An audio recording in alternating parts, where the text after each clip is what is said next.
Oke, baik selamat malam Sobat Pakar dimanapun Bapak Ibu berada. Terima kasih sudah menyempatkan waktu untuk hadir, kita belajar bersama untuk membahas PMK yang baru beberapa hari yang lalu terbit, yaitu PMK 37 terkait dengan, pajak e-commerce lah ya. Oke, mungkin kita langsung aja tanpa berlama-lama lagi, mungkin kita bisa langsung oke. Pajak e-commerce PMK 37 tahun 2025. Jadi yang mau saya highlight di sini adalah penunjukan pihak lain sebagai pemungut PPh. Ya, di bawahnya serta tata cara pemungutan, penyetoran, dan pelaporan pajak penghasilan dipungut oleh pihak lain. Ya. Nah, di sini kalau kita melihat ya aturan e-commerce sendiri, ya aturan e-commerce sendiri ini eh, mungkin boleh dibilang agak tergesa-gesa di beberapa periode terakhir ini. Walaupun kita tahu, saya pernah bawakan juga. Oh, suaranya kurang jelas ya. Oke, bisa dibesarkan suaranya. Oke, ya. Mudah-mudahan cukup jelas ya. Volume sudah dinaikkan. Oke, ini biodata profil singkat saya. Kemudian dalam belajar, bekerja, dan mencari ilmu, begitupun berbagi, ini prinsip yang memang saya jalankan, bahwa segala sesuatunya ilmu dengan agama itu, dengan religi itu berbanding lurus ya. Jadi memang harus jalan bareng. Oke, semakin banyak kita memberi, nanti kita pun akan mendapatkan hasil yang banyak pula ya. Jadi saya punya pengalaman dari sejak saya bekerja di suatu konsultan, banyak yang memang bertanya kepada saya, junior ataupun senior. Di situ saya membagikan ilmu, saya tidak pelit, dan puji Tuhannya akhirnya saya mungkin dapat beberapa kasus, banyak kasus, sehingga dapat menambah pengetahuan saya. Jadi semakin kita memberi ilmu kepada orang lain, bukannya kita kehilangan ilmu, justru kita akan menambah ilmu-ilmu yang baru. Oke, kita masuk ke dalam agenda PMK 37 ya. Di sini ada 4 poin, latar belakang, kupas tuntas, contoh soal, dan kesimpulan. Ya, kita masuk ke latar belakang dulu. Ya. Nah, tadi di awal saya sempat cerita, sepertinya pemerintah ini tergesa-gesa saat menerbitkan PMK 37 ini. Ya, kalau kita lihat sebenarnya di beberapa pekan yang lalu sempat saya diundang untuk podcast, bahwa PMK e-commerce ini sebenarnya sudah sejak tahun 2018, PMK 210 ya. Tapi saat itu PMK-nya dibatalkan di tahun mendatang, dibatalkan. Kenapa? Karena pemerintah belum siap saat itu. Tidak ada pengawasan secara real time, ya. Tidak ada transaksi yang mengatur terkait dengan subjek pajak luar negeri dan sebagainya. Jadi banyak sekali faktor-faktor yang belum siap, akhirnya saat di tahun 2018 PMK e-commerce itu dibatalkan. Baru setelah itu muncul, kita ingat mungkin kasus dari Google, Facebook akhirnya ditunjuk sebagai pemungut untuk PPN ya. Nah, dari situ mulai bertahap, sudah terjaring, dan akhirnya di tahun ini terbitlah PMK 37. Cukup panjang penantiannya dari 2018 sampai sekarang. Ya, jadi kalau ada yang bilang, kok tiba-tiba buru-buru amat nih? Kok mendadak peraturan pajaknya baru terbit? Ya, padahal 2018 sudah diterbitkan, cuman belum belum pas atau belum mengakomodir secara keseluruhan. Nah, di sini saya menarik nih. Saya melihat peraturan ini atau mendengar peraturan ini boleh dibilang di tanggal 25 Juni. Ya, di 25 Juni saya mendengar terkait dengan di suatu berita di media online, saya melihat bahwa ada pemungutan terkait dengan e-commerce. Tapi yang menariknya di sini, ya, ini kalau bahasa kekinian, hal begini kenapa mesti bohong sih ya? Jadi saya mendengar pertama kali di tanggal 20 Juni ya dari CNN News. Tapi yang menariknya, peraturan PMK 37 ini ternyata sudah ditetapkan tanggal 11 Juni. Berarti dari pihak DJP mundar-mandirkan berita, kemudian melakukan siaran pers dan sebagainya. Aturan sebenarnya sudah ada. Ya, jadi kita agak lucu juga ya. Di sini aturan sudah ditetapkan, ya, belum diundangkan tapi ya, diundangkannya memang bertepatan dengan yang namanya Hari Pajak, ya. Jadi ini memperingati reformasi pajak pertama kita, ada Undang-Undang KUP saat itu 14 Juli, ya. Tapi yang anehnya kenapa? Kenapa pemerintah saat itu kalau saya lihat di beberapa media berdiskusi mungkin dengan beberapa asosiasi dari pelaku e-commerce sendiri melakukan ya nanti kita akan mengakomodir jika waktunya mungkin bisa setahun kah, tahun depan kah, ya. Tapi ternyata sudah ditetapkan tanggal 11 Juni. Jadi buat para pengusaha di e-commerce mungkin merasa dibohongi kali ya. Karena sudah ditetapkan di tanggal 11 Juni. Oke. Tapi kenapa pemerintah mengundangkannya di tanggal 14 Juli? Ya, karena boleh dibilang peraturan PMK 37 ini suatu terobosan yang dilakukan pemerintah agar goal. Jadi pemerintah itu punya setiap tahunnya ada target tujuan, ya. Sekarang pun di tahun ini tahun 2026 juga sudah ada ya targetnya. Salah satunya adalah untuk memberantas yang namanya shadow economy ya.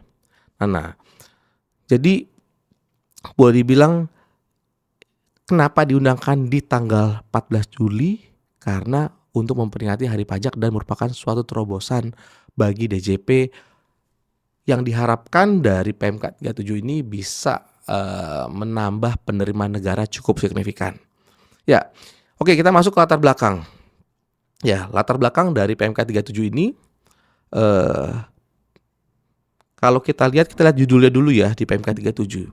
Ada penunjukan pihak lain sebagai pemungut, ya, serta tata cara pemungutan, penyetoran dan pelaporannya, ya, yang melalui mekanisme perdagangan melalui sistem elektronik. Di sini kita membahas spesifik perdagangan melalui sistem elektronik. Kita singkat di dalam perpajakan PMSE. Ya. Kenapa sih harus melalui perdagangan PMSE ini? Ya. Jadi kalau kita lihat grafik ya, ini saya ngambil dari Kontan News ya kalau nggak salah ya. Ya. Nah, jadi kalau kita ngelihat di sini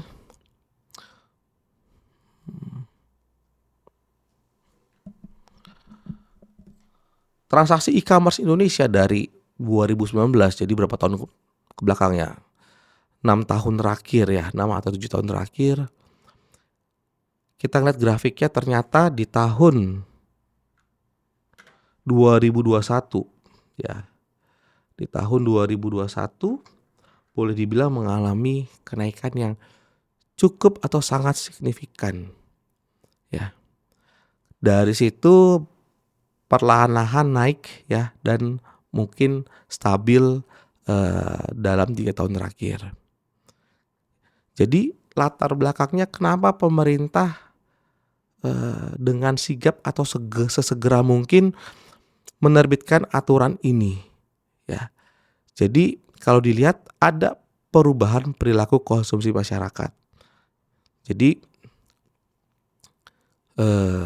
hal ini juga selaras ya karena Indonesia juga dalam menerapkan reformasi pajak juga menganut atau melihat dari perkembangan reformasi di negara-negara lain. Salah satunya dilihat dari sistem transaksi e-commerce. Kalau di negara-negara lain juga sudah mulai ya. Biasanya mereka melibatkan e-commerce ini mungkin dari sisi basis data, bukan sebagai pemungut. Jadi ada yang menggunakan dari sistem basis data. Mereka registrasi dan registrasi itu harus disampaikan kepada pihak DJP. Ada juga yang melakukan seperti di Indonesia kali ini. Ada basis data plus mereka juga melakukan pemungutan atau pemotongan. Dalam hal ini pemungutan. Jadi dari situ Indonesia mencoba menerapkan. Karena perilaku atau behavior dari masyarakat sudah bergeser. Ya. Nah, kedua menjaring pelaku shadow economy. Shadow economy itu apa sih? Jadi kalau kita lihat, saya baca dari beberapa sumber di media bahwa shadow economy Indonesia ini cukup besar. Di 3-4 tahun terakhir itu boleh dibilang kalau nggak salah di tahun 2020 atau 2021 ya. Shadow economy kita di kisaran 8-10% dari PDB kita. Tapi untuk setahun terakhir ini sudah naik menjadi angka 30-an%. Jadi cukup signifikan kenaikan shadow economy. Apa sih shadow economy sebenarnya? Kalau dalam glosarium OECD kita sebutnya, pada prinsipnya gini, OECD kalau dalam bahasa internasionalnya wajib pajak atau pihak tertentu yang memang tidak terdeteksi dan memang melanggar dari ketentuan perpajakan atau menghindari perpajakan. Tapi kalau saya lihat dalam perilaku di Indonesia sendiri ya, kita melihat di dalam negeri, ternyata orang yang tidak comply itu bukannya orang yang mau menghindar pajak, tapi orang yang memang tidak paham dengan pajak, tidak tahu. Banyak orang yang memang mungkin tidak paham dengan PPh final atau PPh tidak final perbedaannya. Mungkin ada yang tidak paham PPN dengan PPh itu apa. Jadi ya nggak heran bahwa shadow economy itu kalau saya klasifikasikan di Indonesia adalah orang yang mengabaikan kewajiban pajak dan orang yang memang tidak tahu. Jadi inilah PR yang memang harus kita sama-sama mengedukasi ya, supaya orang paham terhadap kewajiban pajaknya seperti apa nantinya. Nah, kalau kita melihat dari beberapa praktisi ataupun pengamat bahwa menyatakan pelaku shadow economy ini juga banyak terdapat di dalam transaksi di marketplace. Makanya itu pemerintah mencoba pelan-pelan kira-kira para pelaku shadow economy ini ada di mana. Yang paling besar ada di marketplace. Ya. Nah, ini latar belakang yang teman-teman pakar harus kita sama-sama tahu. Di sini ada beberapa, misalnya saya sempat cerita ke beberapa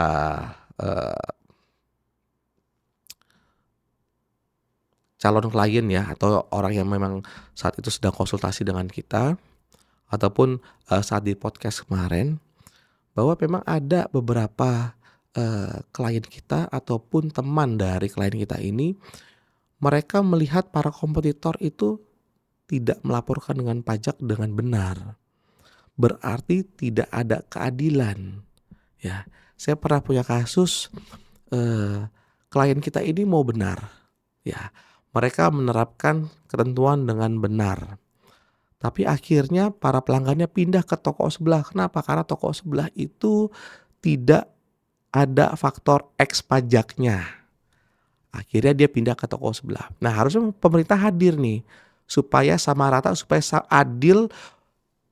Kita tidak bisa bersaing karena faktor X ataupun pajak tadi. Kita harus bersaing karena faktor mungkin produksinya baik, servisnya dan sebagainya, bukan karena faktor X, faktor pajak tadi. Jadi sama di sini PMK 37 ini hadir agar para pelaku e-commerce ya itu juga sama ya, dikenakan pajak yang sama ataupun seenggaknya terdata. Nah, jadi itu alasannya. Jadi untuk PMK 37 ini menurut pandangan pribadi saya ya, bahwa seharusnya yang khawatir adalah para pelaku e-commerce yang memang selama ini tidak comply dengan pajak. Untuk para pelaku e-commerce yang comply dengan pajak, ya tidak perlu khawatir. Karena pajaknya pun akan sama aja. Tidak ada penambahan sedikit pun terhadap biaya pajak. Ya. Oke. Kita lanjut lagi. Nah, di sini saat kita melihat suatu peraturan pajak, sangat penting kita melihat pertimbangan dari suatu peraturan itu diterbitkan. Ya, kalau saya dengan tim biasanya saya menyebutkan spirit dari aturan ini apa ya. Nah, kita bisa melihat dari menimbangnya. Di sini disebutkan ada peran serta masyarakat dalam pembangunan melalui pembayaran pajak. Jadi pemerintah mau nih masyarakat juga terlibat ya. Semua masyarakat terlibat untuk dalam pembangunan melalui pajak-pajak dari mereka. Kedua, ada kepastian hukum ataupun keadilan, kemudahan, kesederhanaan administrasi. Yang saya highlight lebih ke keadilan. Jadi para pelaku e-commerce maupun pelaku offline ya itu akan sama. Ya. Para pelaku e-commerce yang comply dengan pajak dengan para pelaku e-commerce yang dulunya tidak comply, tidak patuh, itu nanti akan sama. Nah, di sini ada kemudahan dan kesederhanaan, betul. Para pelaku e-commerce sangat dimudahkan. Boleh dibilang kita sudah tidak perlu lagi ngitung pajak. Kita tidak perlu lagi merekap penghasilan kita. Sudah langsung dipotong dari pihak e-commerce-nya. Cukup dan sangat memudahkan. Ya. Jadi semua transaksi yang pelaku e-commerce, si pedagangnya mendapatkan penghasilan sudah tercatat dan sudah ada pajaknya. Jadi nggak perlu repot lagi sebagai wajib pajak untuk motong, untuk melakukan laporan udah nggak perlu lagi. Jadi benar-benar mudah. Tapi yang nggak mudah siapa? Ya si e-commerce-nya. Mereka siap nggak? Tiba-tiba langsung ada aturan ini terbit. Ya e-commerce harus menyediakan tenaga kerja, menyediakan sistem informasinya. Kalau salah dia akan nanggung. Jadi agak sulit ya. Nah, kemudian meningkatkan efisiensi, efektivitas pemungutan pajak. Ya, jadi benar-benar efektif gitu ya. Pemerintah cuman melihat dari satu saja. Kalau dulu harus mengawasi di dalam satu toko marketplace misalnya ada 10.000 diawasi. Tapi kalau ini cuma tinggal satu aja si marketplace-nya. Ya. Dan di sini perlu disusun pengaturan terhadap penunjukan pihak lain. Ya, jadi ini latar belakangnya. Latar belakang sesuai aturan. Tapi kalau tadi sesuai grafik ya dengan slide sebelumnya, menurut saya itu adalah latar belakang secara globalnya, secara makronya. Pemerintah melihat perubahan behavior dan pemerintah melihat shadow ekonomi terlalu besar. Gimana cara mangkasnya? Oke, kita masuk ke agenda yang kedua. Kupas tuntas PMK 37 tahun 2025. Nah, kali ini mungkin kita akan belajar pasal per pasal kayaknya. Ya. Kita akan belajar pasal per pasal. Nah,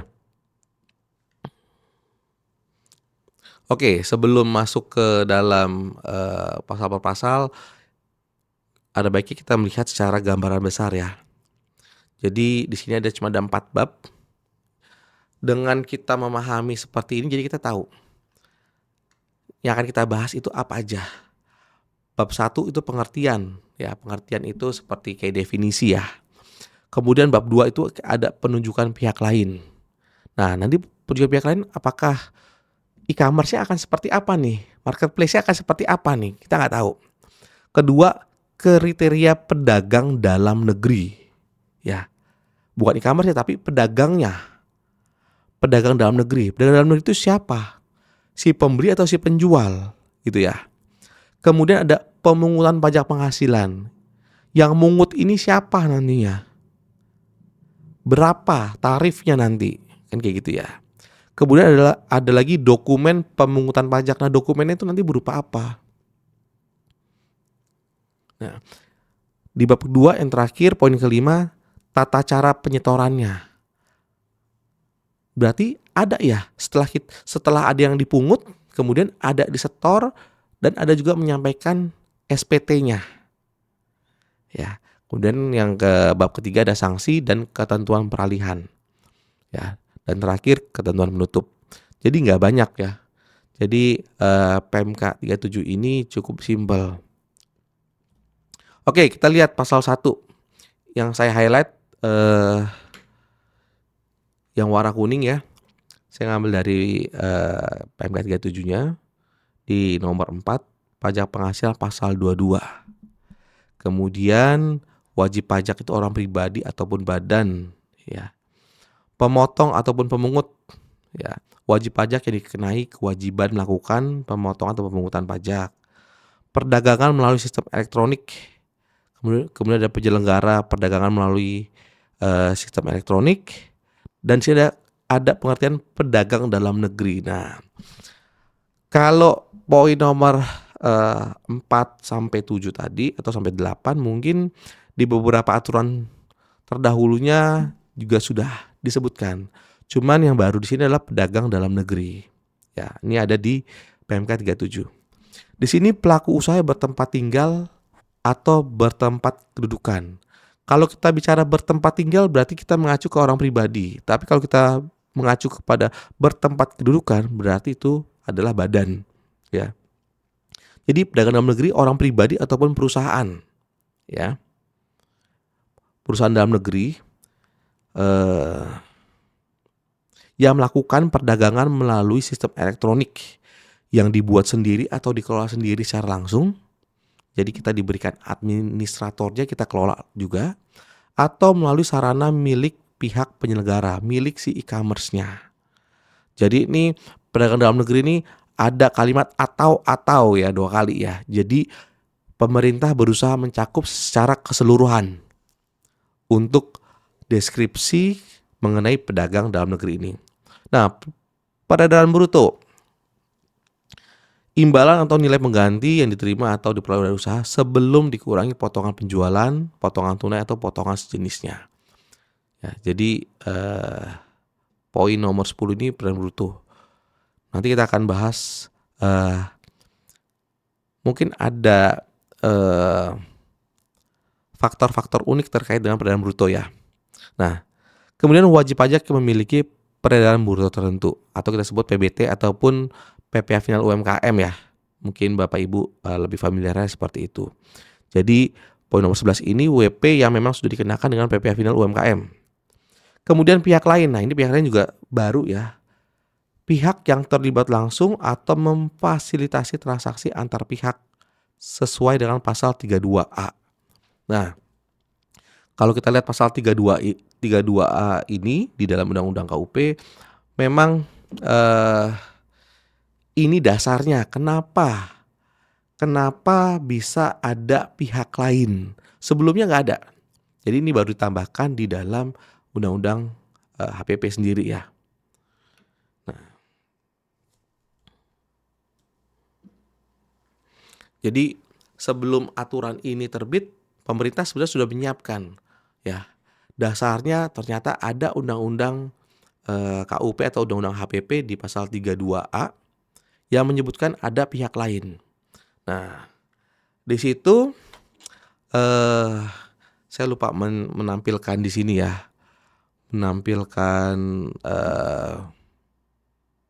pasal 32 Undang-Undang HPP tersebut. Tapi kalau kita ngelihat di pasal 32 Undang-Undang KUP ya. Jadi di situ memang sudah disebutkan ya. Disebutkan bahwa nanti akan ada pihak lain yang ditunjuk terkait dengan penyelenggaraan sistem elektronik atau perdagangan sistem elektronik ini. Dan sudah ada disebutkan terkait dengan sanksi-sanksinya kalaupun si pihak lain ini melanggar. Ya. Jadi pelanggarannya ini pun nggak main-main ya. Jadi selain kena sanksi administrasi ya sesuai dengan peraturan perundang-undangan. Jadi sama nih, kalau misalnya contoh perusahaan A menggunakan jasa konsultan perusahaan B. Saat perusahaan A menggunakan jasa konsultan PT B misalnya. Berarti kita saat bayar ke konsultan harus motong pajak. Kalau tidak, dendanya, bebannya masuk ke kita. Dikenakan kepada kita. Saya bayar 10 juta, saya harus potong 200 ribu contoh. Saya bayar 9,8. Tapi kalau saya bayar full 10 juta, maka saya yang dikenakan denda 200 ribu tadi. Nah, hal yang sama juga dikenakan kepada si pelaku e-commerce nih, si penyedia jasa layanan e-commerce. Dan ditambah dengan sanksi pemutusan akses. Jadi boleh dibilang ya ditutup usaha e-commerce-nya. Sampai dia mau komplain lagi baru nyala lagi. Nah, ini sanksi yang cukup berat ya.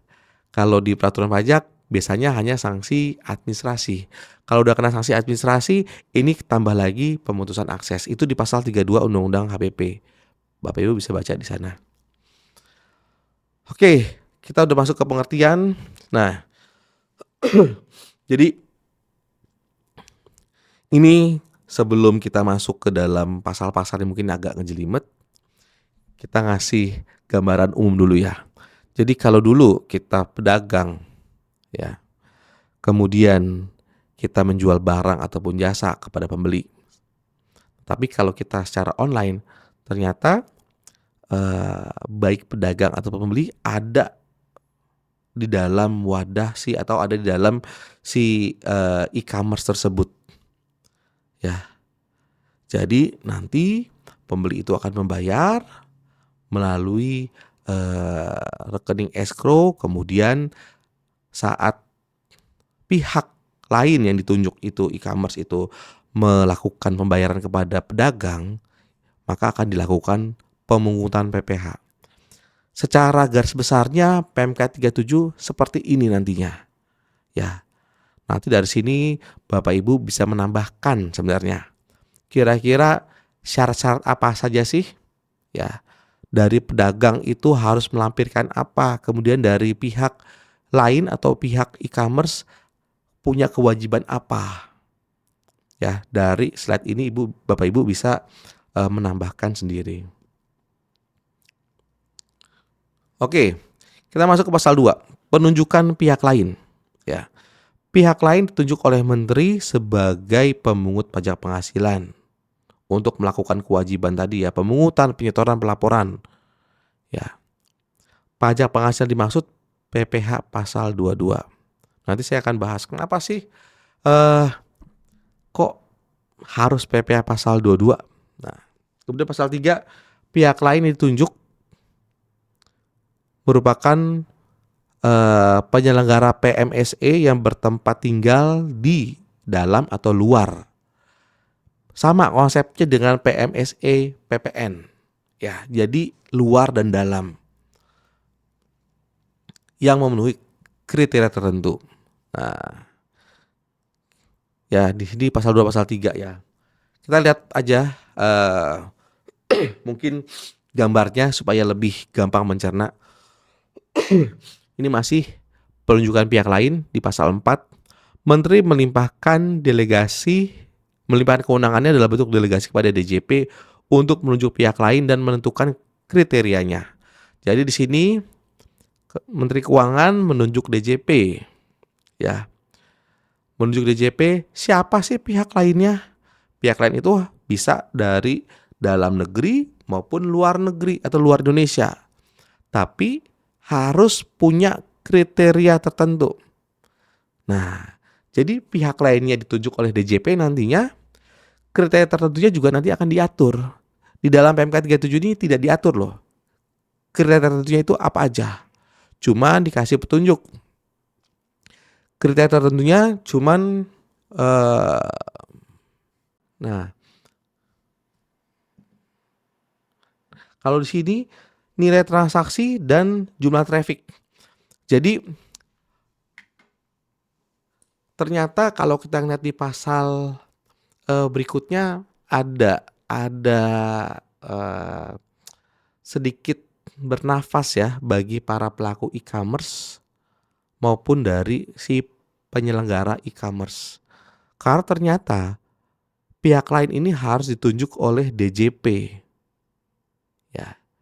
Dan DJP harus menetapkan kriteria tertentu ya bagi si pihak lain tersebut untuk memungut.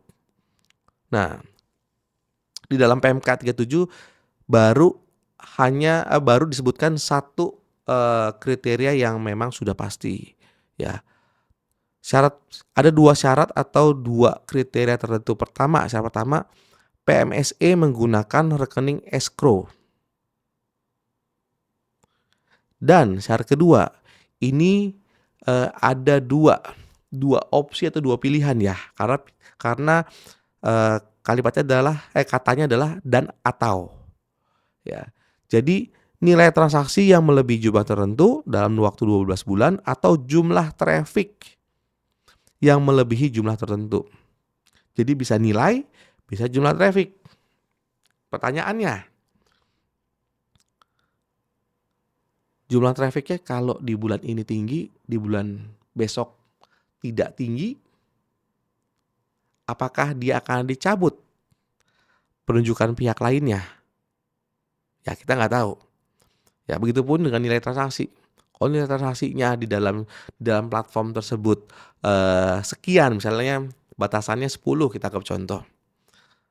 Ya sekarang sudah melebihi ya di angka misalnya 15, tapi ternyata di bulan-bulan berikutnya di bawah 10. Apakah akan dicabut ya penunjukan untuk melakukan pemungutan PPh ini? Nah kita akan lihat di dalam ya mungkin akan diatur di dalam Perdirjen nantinya. Ya.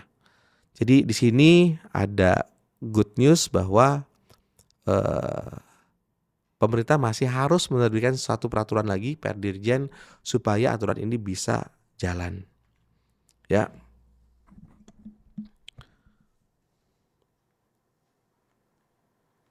Nah, tadi kita sudah bicara terhadap penunjukan pihak lain. Jadi penunjukan pihak lain cuma sebatas itu aja. Pasal 2, 3, dan 4 selesai. Ya. Sekarang kita masuk ke dalam kriteria pedagang dalam negeri. Ya. Jadi penunjukan pihak lain, ya kita tinggal lihat kira-kira siapa nih nantinya.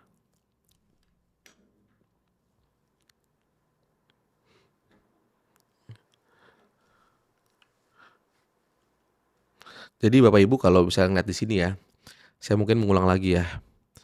Di sini ini alurnya saat DJP sudah menunjuk ya pihak atau platform dari e-commerce sendiri punya kewajiban nantinya akan melakukan pemungutan, penyetoran, dan pelaporan.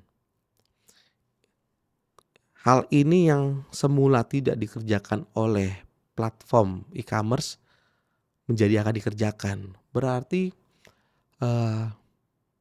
akan banyak PR bagi penyedia platform e-commerce yang seharusnya menurut saya pribadi harusnya ada beban atau tugas sepenting ini pemerintah hadir ya. Harusnya hadir, satu mungkin platform harusnya dari pemerintah. Kedua pemerintah memberikan fasilitas lah. kepada si penyelenggara e-commerce ini. Kalau enggak, ya akan sulit ya.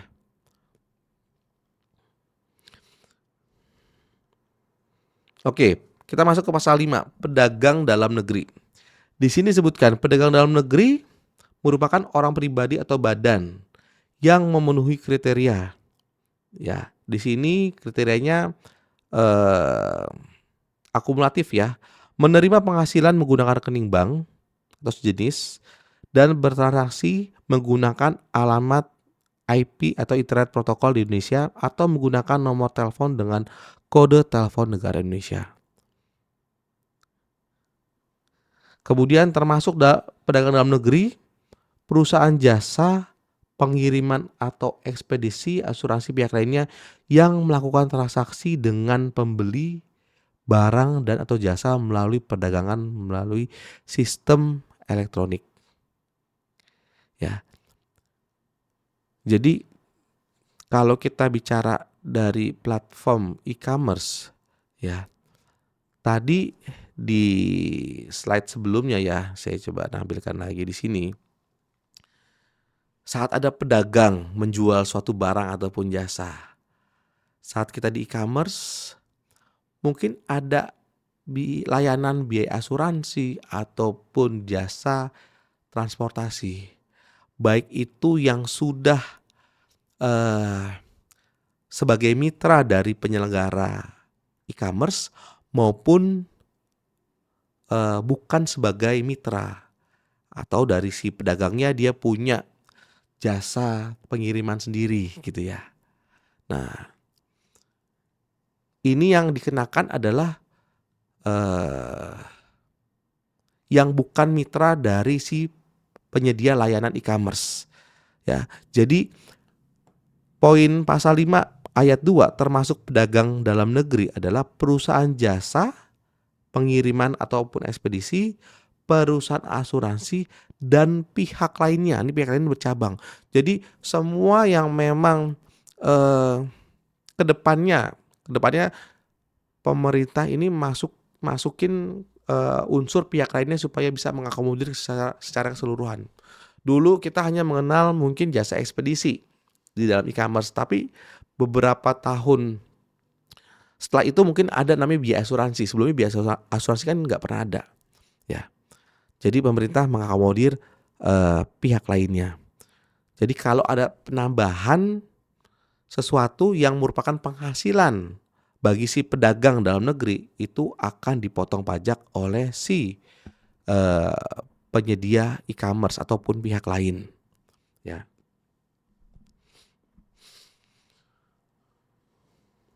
Oke, kita lanjut. Pasal 6. Nah, jadi definisi pedagang dalam negeri di pasal 5 sederhana ya.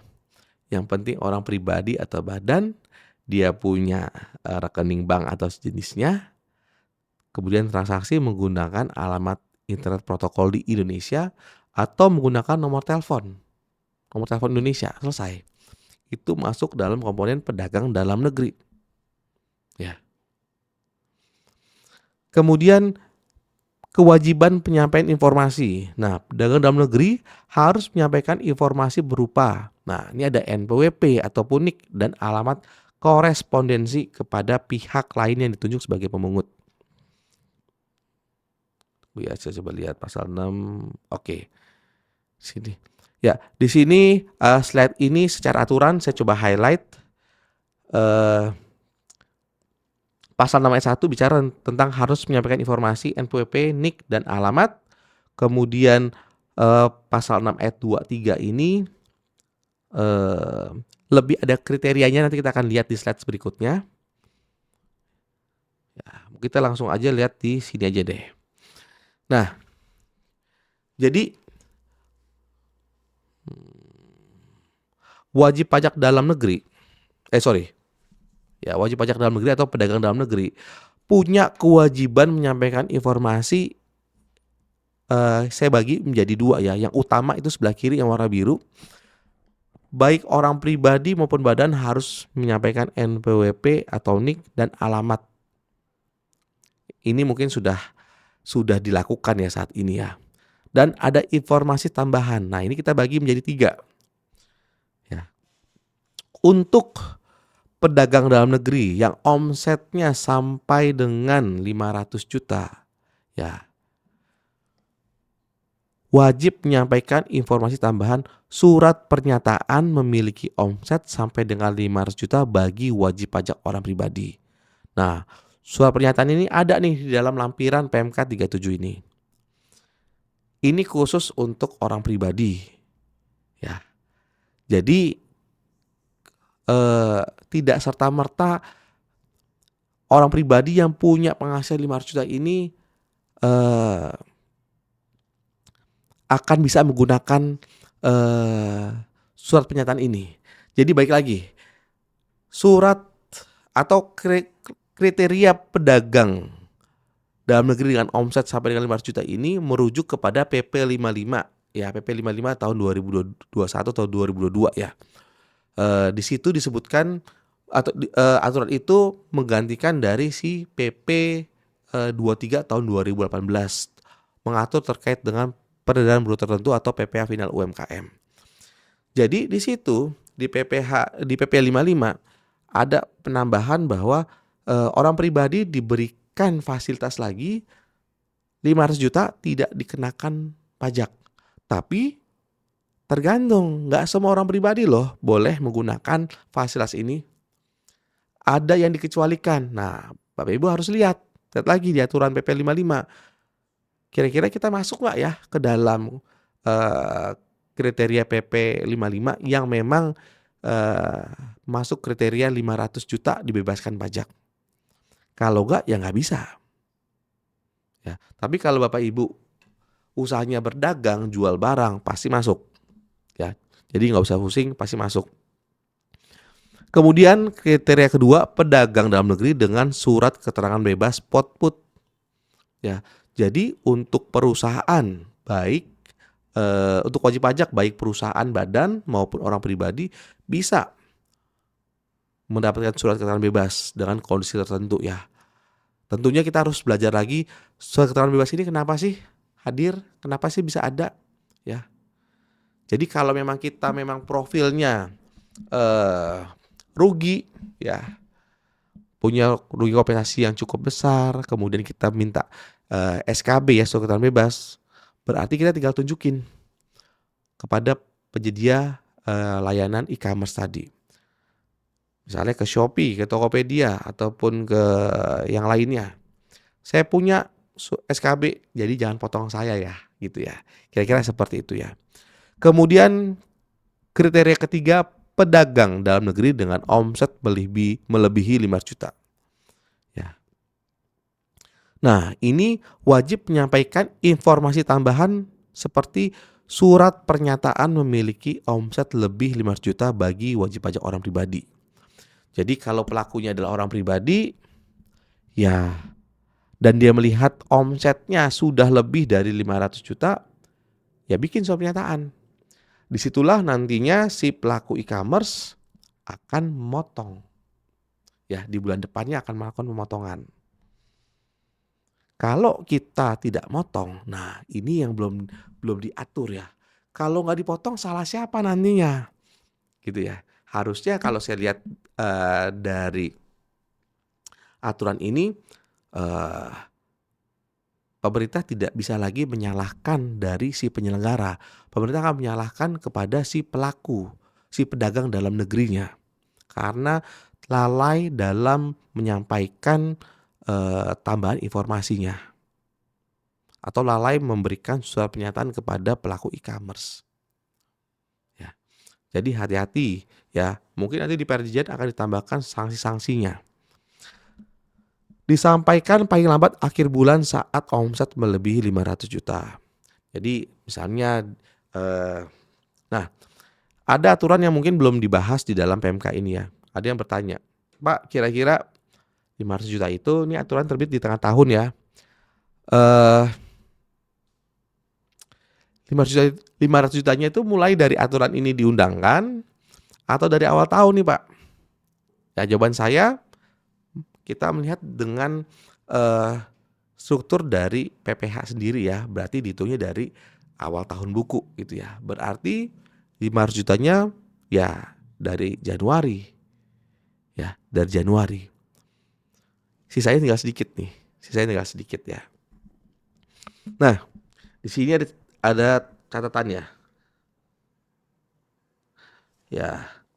Tata cara penyampaian informasi oleh pihak lain. Pedagang dalam negeri bertanggung jawab atas kebenaran informasi. Surat pernyataan dibuat sesuai contoh format dalam lampiran ya. Jadi kalau boleh dibilang penyampaian informasi oleh pihak lain, tata caranya entah itu nanti mau di attach gitu atau ada formulir khusus yang harus disampaikan kepada dari pedagang dalam negeri kepada si penyelenggara e-commerce, yaitu kebijakan masing-masing si penyelenggara e-commerce. Yang penting syarat informasi umumnya adalah NPWP, NIK, dan alamat. Syarat tambahannya ya masing-masing. Surat pernyataan tadi ataupun SKB. Ya. Oke. Pedagang dalam negeri. Nah, sebelum nyampe ke pemungutan PPh, mungkin saya melihat dari pedagang dalam negeri dulu ya. Kan di sini pedagang dalam negeri di aturan pasal 6. Di pasal 5-nya tadi ya. Orang pribadi ataupun badan. Ya. Kalau saya lihat masih banyak para pelaku usaha e-commerce yang memang mereka tuh punya satu toko di e-commerce, tapi dalam satu toko itu punya beberapa entitas.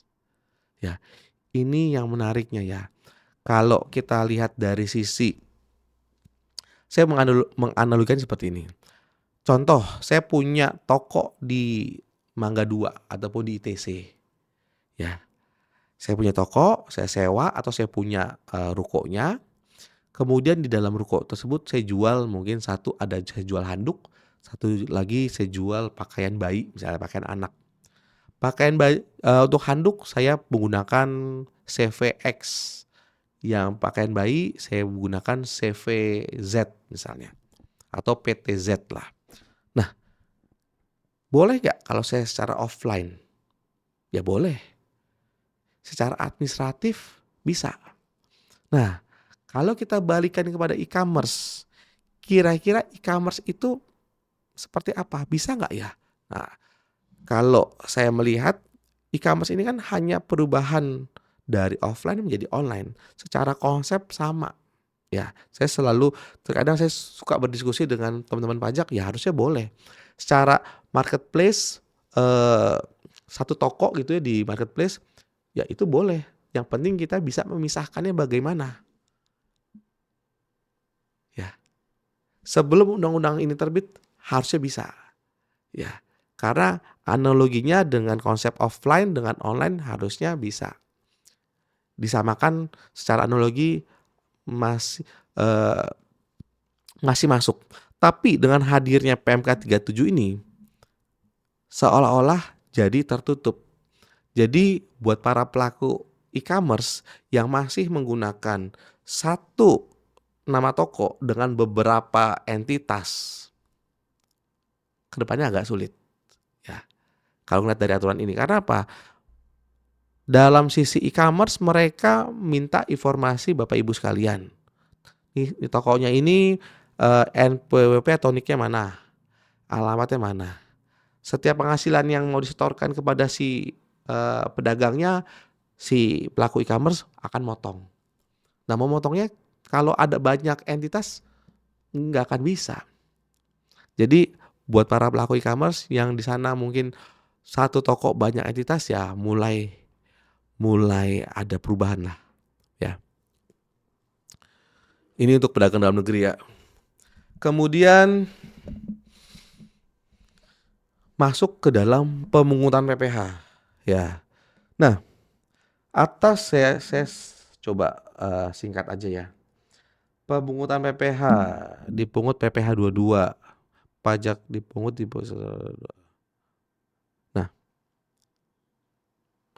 Pemungutan PPh ini diatur di pasal 7 dan pasal 8. Nah, di sini saya langsung aja dari slide yang ini rangkumannya. Jadi di pasal 7 dan pasal 8 besarannya itu adalah 0,5 ya. Dikali dengan peredaran bruto yang diterima ataupun diperoleh pedagang dalam negeri yang tercantum dalam dokumen tagihan. Nah, saya bold tuh, dokumen tagihan. Tidak termasuk PPN dan PPNBM. Selama ini banyak nih para pelaku e-commerce mungkin saat nyusun laporan keuangan, nih sales yang saya ambil yang mana nih? Udah yang memang ditransfer ke kita aja dari platform e-commerce. Nah, dengan hadirnya PMK 37 ini udah nggak bisa nih. Kalau ditransfer ke kita aja berarti kan sudah dikurangi potongan-potongan yang lain. Potongan layanan si e-commerce-nya, layanan mungkin transportasi ataupun dan sebagainya lah. Diskon-diskon dan sebagainya. Nah, jadi dengan hadirnya PMK 37, suara terlalu kecil. Bisa digedein lagi nggak di situ? Oke. Ya, jadi kalau kita ngelihat di dalam PMK 37 ini, ya akan punya satu basis yang namanya peredaran bruto, yaitu dari dokumen tagihan. Dokumen tagihan dari masing-masing marketplace. Jadi seragam semua, jadi adil. Ya, tapi yang dulunya para pelakunya ngambilnya dari nilai yang masuk ke dalam rekening, ya, bukan dari rekening escrow ya, yang masuk ke dalam rekening kita ya misalnya.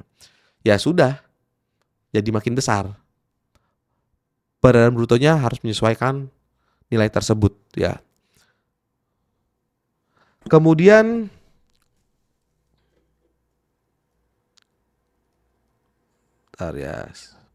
nah, perlakuan pungutan PPh. Kalau tadi besarnya 0,5% ya. Kemudian perlakuan pungutan PPh untuk pedagang dalam negeri. Jadi di sini ternyata ada dua nih. Pungutan PPh kepada pedagang dalam negeri yang dikenakan PPh tidak final. Kemudian pungutan PPh kepada pedagang dalam negeri yang dikenakan, itu typo ya, bukan dikenakan PPh final. Yang pertama tidak final, yang kedua PPh final. Nah, jadi sebelum aturan ini terbit, saya belum pernah baca media apapun terkait dengan e-commerce ini, tapi saat saya diskusi dengan tim di kantor, saya bisa menyimpulkan, ya, kenapa ini masuk ke dalam PPh pasal 22? Ya, kalau saya kaitkan dengan reformasi, dengan shadow economy, kemudian PPh 22 ini harusnya hadir dengan konsep kredit pajak. Ya, saya ulang ya, harusnya PPh 22 ini atau pajak e-commerce ini hadir dengan konsep kredit pajak. Tapi masalahnya yang digaungkan oleh pemerintah, balik lagi, pemerintah terus menggaungkan PPh 22 ini untuk pelaku orang pribadi, kemudian tidak dikenakan pajak gitu ya. Jika omsetnya masih dalam 500 juta, di bawah 500 juta tidak dikenakan pajak. Jadi pemerintah itu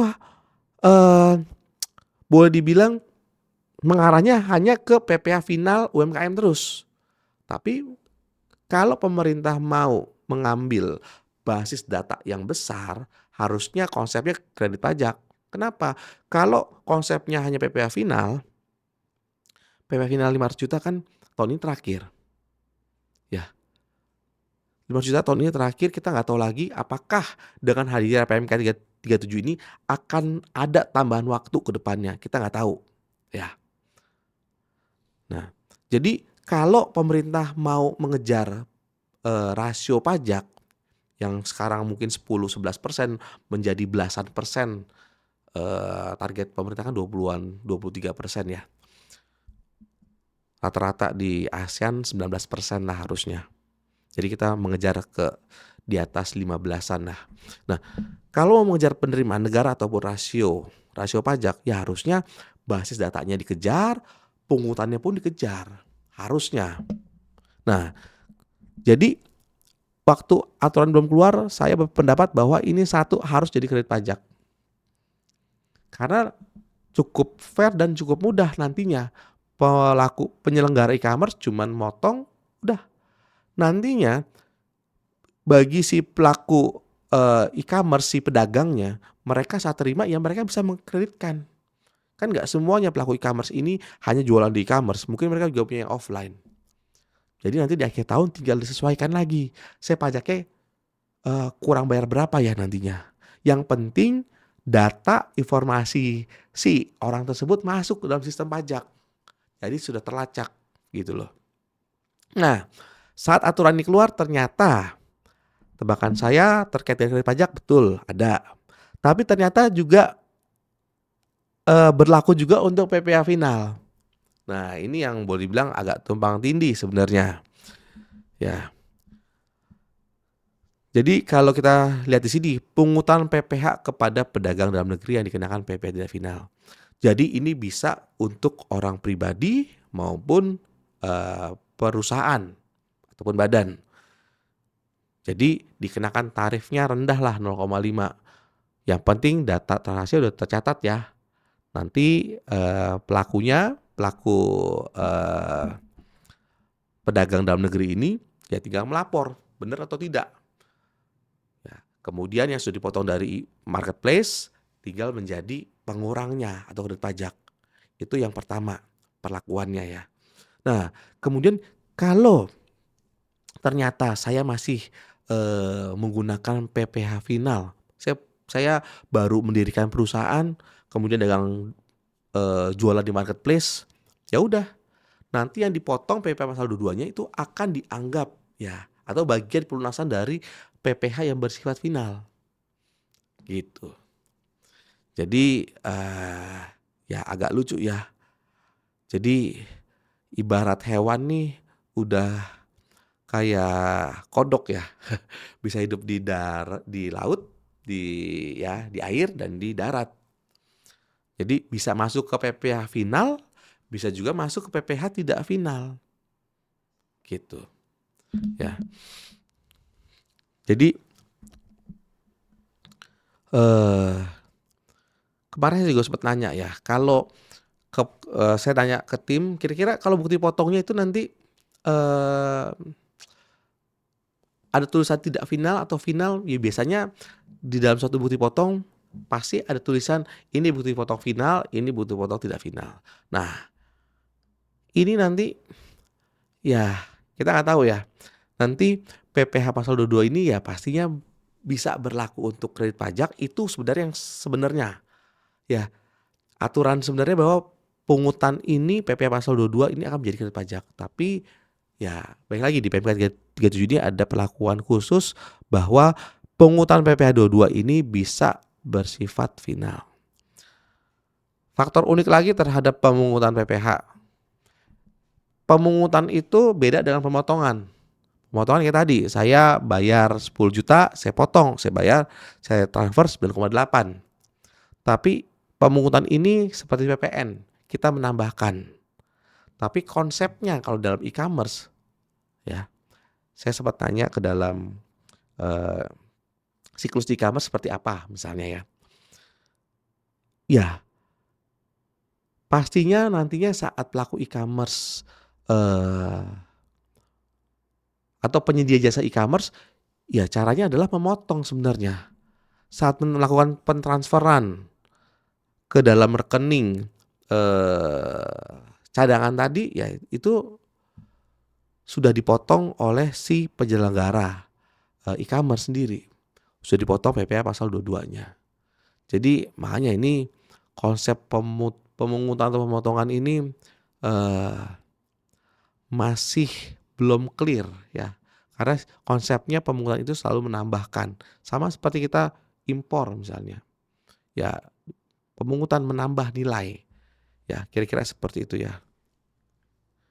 Oke. Nah, ini lanjut tadi ya. Untuk perlakuan PPh non final atau tidak final cukup jelas karena akan menjadi kredit pajak. Cuma bagaimana dengan PPh final? Kalau ternyata ada selisih kurang atau selisih lebih.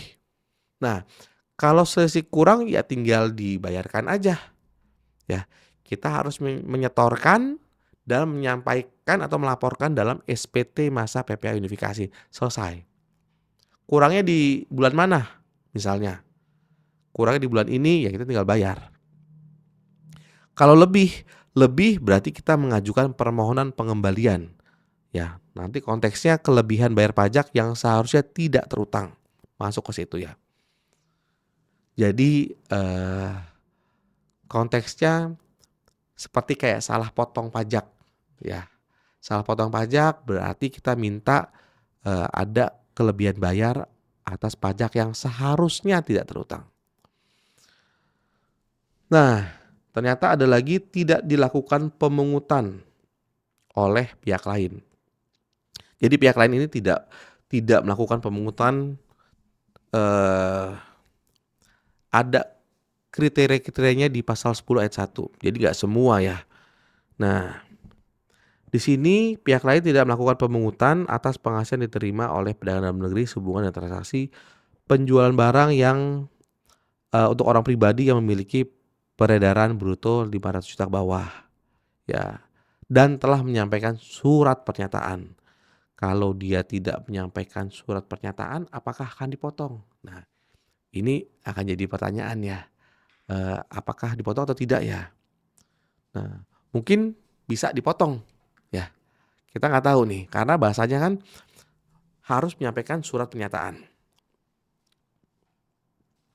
Kemudian penjualan jasa pengiriman ekspedisi sebagai mitra, nah ini disebutkan. Yang kalau tadi pedagang dalam negeri termasuk dengan jasa ekspedisi dan asuransi. Nah, kalau di sini jasa pengiriman atau ekspedisi yang sebagai mitra, nah ini tidak dipotong. Kemudian penjualan barang atau jasa oleh pedagang dalam negeri yang menyampaikan informasi surat SKB itu enggak. Penjualan pulsa ataupun kartu berdana tidak, penjualan emas tidak, dan pengalihan hak atas tanah bangunan itu juga tidak, karena masuk ke PPh yang lain. Kita lanjut lagi, kita coba percepat.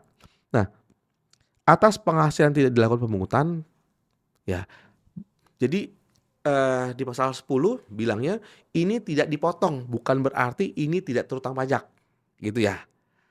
Ini tidak dipotong oleh si pihak lain, tapi mengikuti ketentuan pajak yang memang berlaku. Kayak tadi, pengalihan tanah bangunan ya punya pasalnya tersendiri. Emas punya pasalnya sendiri.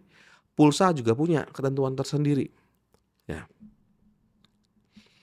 Atas penghasilan yang telah dipungut PPh pasal 222 oleh pihak lain, tidak dilakukan pemotongan pemungutan pajak ya sesuai dengan ketentuan peraturan undang-undang yang di bidang perpajakan. Jadi kalau sudah dipotong di sini, ya tidak dipotong di tempat yang lain. Kira-kira seperti itu ya di pasal 10 ayat 3-nya ya. Oke, kita masuk sekarang dokumen pemungutan pajak ya. Tadi kita sudah belajar terkait dengan pertama si pihak lain itu ya. Ternyata ada syarat-syaratnya ya. Syaratnya nanti ditentukan oleh DJP, ada kriterianya. Kemudian dari pedagang ada lagi terkait dengan dari pihak lain ada pedagang dalam negeri ya. Nah, pihak lain, kemudian pedagang dalam negeri. Pedagang dalam negeri itu ya orang pribadi ya, kita ya, dan badan yang memang punya rekening bank dan bertransaksi dengan alamat internet di Indonesia atau menggunakan nomor telepon Indonesia. Kemudian dari pedagang dalam negeri kita punya kewajiban menyampaikan informasi. Ada informasi wajib dan informasi tambahan. Ya, informasi tambahan itu yang dibagi dalam 3 kriteria. Ya, ada yang omset di bawah 500 juta untuk orang pribadi dan di atas 500 juta ya untuk orang pribadi. Kemudian ada yang SKB. Kemudian ada lagi kita belajar pemungutan PPh, masuk ke PPh pasal 22. Kemudian besarnya 0,5 ya.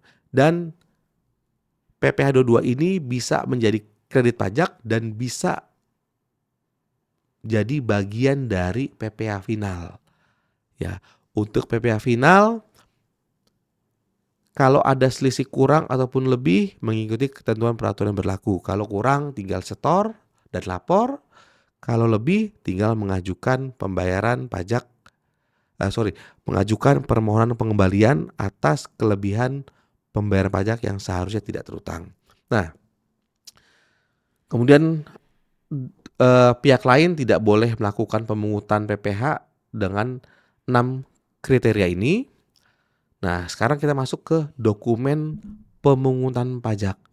Nah, ini ada di pasal 12. Pasal 12 isinya seperti ini. Pedagang dalam negeri, ya, wajib membuat dokumen tagihan. Ya. Nah, berarti kita pedagang harus buat dokumen tagihan. Caranya gimana? Tapi ternyata kalau kita baca lagi, ya, berupa dokumen tagihan atas nama pedagang dalam negeri yang dihasilkan melalui sarana komunikasi elektronik yang disediakan oleh pihak lain. Jadi tetap yang buat adalah si pihak lain atau si penyelenggara e-commerce. Jadi ini bukan kewajibannya si kita nih pedagang nih nantinya, tapi kewajibannya si e-commerce nih yang akan pusing nanti dia bikin skemanya seperti apa, bikin formatnya seperti apa. Dokumen tagihan paling sedikit memuat nomor, tanggal dan sebagainya. Ya, ini bisa dibaca sendiri ya. Kemudian dokumen tagihan merupakan dokumen yang dipersamakan dengan bukti pemungutan pajak penghasilan atau bukti pemungutan PPh 22 bagi pedagang dalam negeri. Dokumen tagihan ini yang transaksinya tidak dilakukan pemungutan PPh 22 tetap dipersamakan. Ya. Jadi tetap bagi pihak penyelenggara e-commerce akan keluar nih. Baik yang tadi yang dikecualikan, 6 transaksi yang dikecualikan itu tetap keluar dokumen tagihannya. Nanti berarti kita setiap bulan akan terima nih dokumen tagihan. Jadi kita akan lihat dokumen tagihan ini ngambilnya dari mana sih? Ya, kita pernah ada klien ya. Klien ini selalu kalau ngambil dana dari marketplace itu ya dikumpulin dulu, ya mungkin nanti akhir tahun baru diambil. Nah, kalau ngeliat dari PMK 37 ini ya setiap bulannya yang terjual masuk ke dalam rekening escrow itu yang akan menjadi dasar si dokumen tagihan. Supaya untuk dipotong PPh pasal 22. Ya, kita tinggal ambil ya dananya. Apakah perilaku klien saya yang saya sebutkan tadi bahwa dia akan menumpuk di akhir tahun, kira-kira akan menyulitkan si penyelenggara e-commerce nggak ya untuk membuat dokumen tagihan? Nah, itu kita nggak tahu. Harusnya sih tidak ya, karena harusnya mereka punya sistem. Ini penjualan di bulan September seperti ini penjualan di bulan Oktober seperti ini penjualan di November seperti ini. Walaupun kita belum ngambil dana dari rekening escrow tadi. Ya, kita masuk ke dalam pasal 13.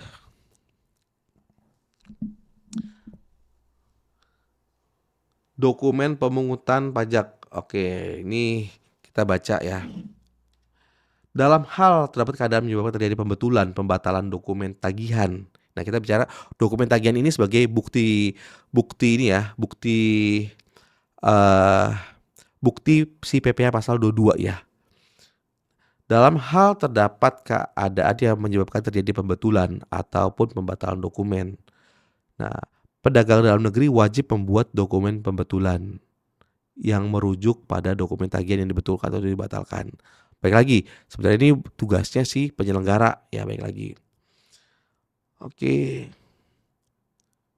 Nah, jadi ini lebih ke dokumen tambahan kalau memang terjadi revisi dan sebagainya. Tetap itu akan menjadi tanggung jawabnya si penyelenggara.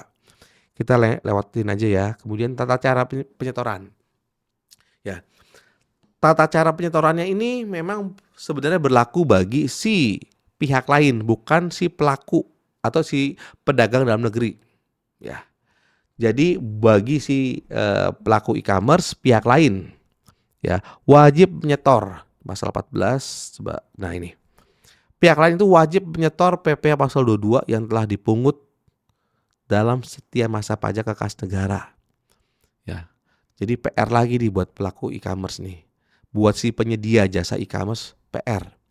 Mereka sekarang sudah dia harus motong, kemudian dia wajib setor. Selain wajib setor, apalagi sih kewajiban dari si pihak lain atau si penyedia e-commerce? Pihak lain ini si penyedia e-commerce ya.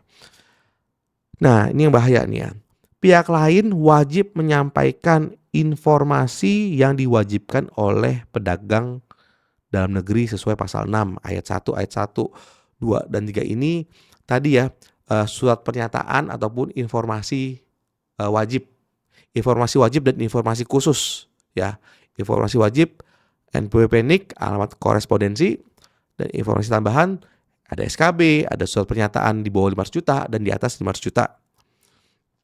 Kemudian informasi lain nama, pilihan negara pedagang dalam negeri, NPWP, NIK, alamat surat elektronik. Nah, informasi yang tercantum dalam dokumen yang dipersamakan dan pajak PPh pasal 22 yang telah dipungut dan disetor. Nah, di sini kalau kita lihat ya Bapak Ibu ya, di pasal 15 ya, pihak lain wajib menyampaikan tambahan. Kalau pasal 14 tadi harus setor. Pasal 15 ini tadi yang ini ya, yang ada ABCD. Nah, ini pasal 15. Harus menyampaikannya ke siapa? Kepada DJP. Berarti DJP punya nih nanti akses Bapak Ibu sekalian nih. DJP punya nih track recordnya nih, penghasilannya berapa. Ya, jadi bukti sudah dipotong, masuk ke dalam sistem. Informasi Bapak Ibu ya DJP juga terima dari si pihak lain, dari si marketplace. Ya, DJP enak berarti ya, tinggal ngolah data doang. Yang belanja, yang nyediain bahan e-commerce. Ya. Kemudian sanksi. Ya. Sanksi pihak lain tidak memenuhi sesuai dengan ketentuan perpajakan dan yang di pasal 32A ya di Undang-Undang HPP, dia akan di-freeze ya ataupun dicabut ya. Diberhentikan aktivitas e-commerce-nya. Jika sudah menjalankan kewajiban lagi baru diaktifkan kembali. Nah, ketentuan peralihan. Ya. Ketentuan mengenai penyampaian informasi pasal 6 ayat 1 tersebut ya, paling lama disampaikan 1 bulan terhitung sejak penunjukan pihak lain. Jadi, kita sekarang saat ini masih menunggu Perdirjen dari DJP terkait dengan kriteria pihak lain. Ya, kita masih menunggu itu. Begitu itu sudah rilis aturannya, ya, kita punya waktu 1 bulan untuk memberikan dokumen wajib dan dokumen tambahan. Ya, dokumen informasi wajib dan informasi tambahan tadi. Jadi ada waktu 1 bulan saat Perdirjen itu sudah terbit. Nah, sekarang kita masuk ke contoh kasus. Ya, oke, contoh kasus ini saya ngambil dari slide dari DJP ya. Ya, di sini bilang makin puyeng ya pedagang e-commerce. Yang puyeng sebenarnya penyedia jasanya. Pelakunya kayaknya cukup mikirin ini bisa kalau orang Indonesia kan biasanya ini ya kreatif ya. Ini pihak lain yang di sini nggak bisa, dicari pihak-pihak yang memang belum ditunjuk. Ya nanti mungkin akan rame kali ya. Muncul beberapa e-commerce yang mirip tapi belum ditunjuk oleh pemerintah. Oke, kita coba ngerti ini. Tadi kita bicara teori, ini contoh kasus. Contoh kasus ini saya ambil dari bahan sosialisasi dari DJP ya. Contoh marketplace JB. Case-nya marketplace JB adalah PMSE ya. Kemudian berkedudukan di Indonesia, walaupun di luar juga boleh ya. Sudah punya Kepdirjen pajak sebagai pihak lain. Oke, berarti nanti penunjukannya bisa melalui Kepdirjen nantinya ya, yang ditunjuk oleh Menkeu sebagai pemungut pajak PPh pasal 22. Kep ditetapkan tanggal 15 Agustus 2025. Nah, kita nggak tahu nih apakah memang benar nanti akan ditetapkan di 15 Agustus atau tidak ya. Implikasinya berartinya karena sudah ditetapkan Agustus tadi ya, Berarti bulan depannya Marketplace JB wajib melakukan pemungutan PPh pasal 22 sejak tanggal 1 September. Berarti 1 bulannya, di bulan berikutnya si para pelaku pedagang dalam negeri harus menyampaikan informasi wajib dan informasi tambahan tadi. Nah, kita lihat contohnya nih.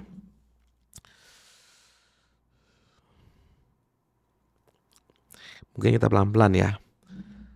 Oke, informasi yang disampaikan sebelum menjual barang atau jasa melalui marketplace. Ada Tuan WY, orang pribadi dalam negeri, menjual barang sekian. Kemudian informasi yang disampaikan sebelum berdagang di PMSE. Kemudian ada Nyonya NLG, orang pribadi juga berlokasi di Jakarta. PT Han, Badan Dalam Negeri. Oke, kita langsung masuk ke contoh soalnya aja ya, biar langsung cepat. Nah, Tuan WY transaksi di Marketplace JB transaksi September. Tanggal 2 September, Tuan WY menjual komputer dengan harga jual 8 juta. Pengiriman dilakukan menggunakan jasa pengiriman PT FQ sebesar 150.000.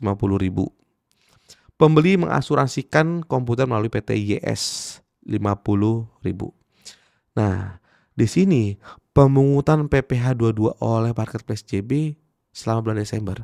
Nah, yang termasuk pedagang dalam negeri nggak hanya Tuan WY, tapi si PT FQ dan PT YS. Ya, karena PT YS asuransi. Yang dikecualikan hanya ekspedisi sebagai mitra, sedangkan PT FQ tidak mitra. Ya, bisa jadi kalau si Tuan WY-nya punya jasa pengirimannya, berarti kan akan ditambahkan 8 juta ditambahkan 150 sama aja. Ya, jadi di sini si Marketplace JB dia melihat, oh saya bayar uang nanti ke Tuan WY, saya potong ya. Saya pungut ya. Kemudian saya bayar ke FQ dan YS, saya pungut ya. Nah, ternyata di sini Tuan WY sudah menyampaikan nih surat pernyataan bahwa pendapatan bruto masih di bawah 500 juta. Berarti tidak dipotong. Kalau Tuan WY tidak menyampaikan, ya Marketplace JB ya akan potong. Ya. Kalau untuk PT ya tidak ada ketentuan. Di bawah 500 juta itu untuk orang pribadi. Ya, jadi di sini Marketplace JB akan menerbitkan dokumen tagihan. Ya. Yang dokumen ini dipersamakan dengan bukti pemungutan PPh 22. Rinciannya Tuan WY 0, PPh 22 PT FQ 750 rupiah dan PT YS 250 rupiah. Nah, kemudian kita masuk lagi ke contoh berikutnya. Di Oktober, masih Tuan WY 7 Oktober menyewakan ruangan dengan harga sewa 20 juta. Kemudian jual pulsa, jual printer, jasa pengiriman menggunakan FQ, ya. Asuransi juga sama PT YS. Kemudian menjual komputer 15 juta menggunakan kurir toko, ya. Nah, kita lihat di sini.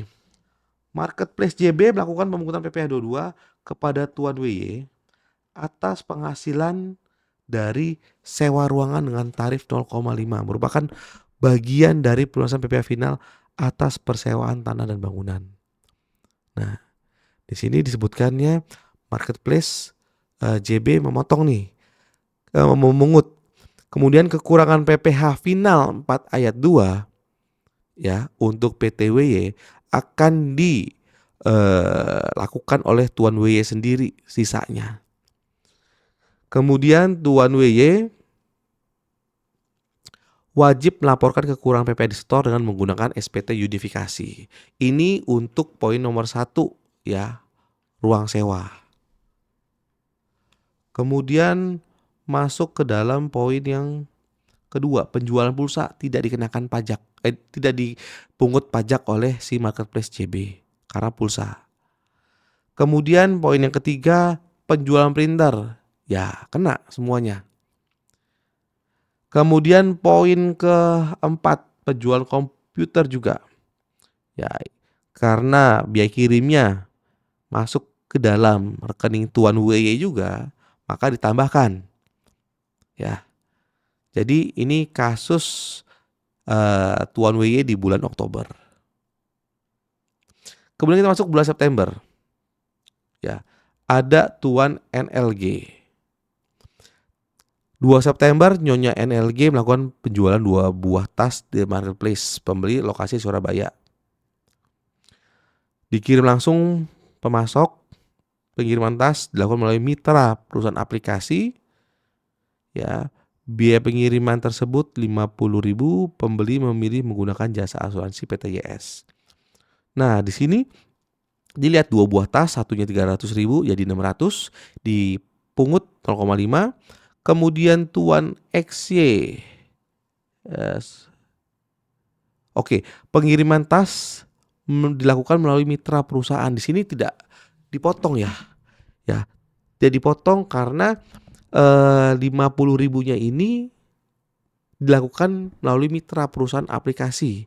Jadi tidak dipotong. Nanti bagi pedagang dalam negeri kira-kira kita akan melihat ke sana nggak? Enggak. Itu nanti urusannya si marketplace.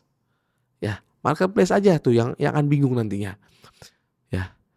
Mana yang menjadi mitra, mana yang tidak. Itu ada dalam sistemnya si marketplace.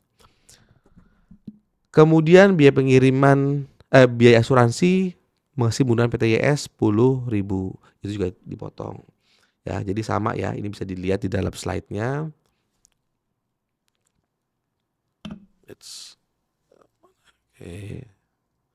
Kemudian Mr. MA. Nah, transaksi November. MA merupakan orang pribadi yang bertempat tinggal di Malaysia. Nah, dalam melakukan penjualan, kita lihat pelakunya siapa nih, pedagang dalam negerinya. Ternyata ini bukan pedagang dalam negeri. Ya, jadi tidak dipotong.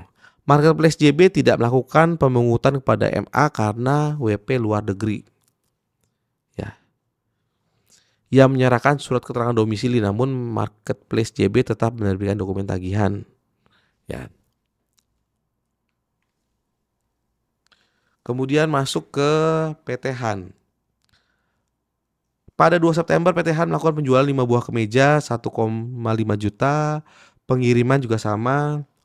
Jadi di sini dipungut semua ya. Jasa asuransi, jasa pengiriman, dan penjualan. Ya, kita lanjut lagi PT CVISL. Transaksi penjualan 5 karung beras, pengiriman kurir toko, ya, berarti ditambahkan.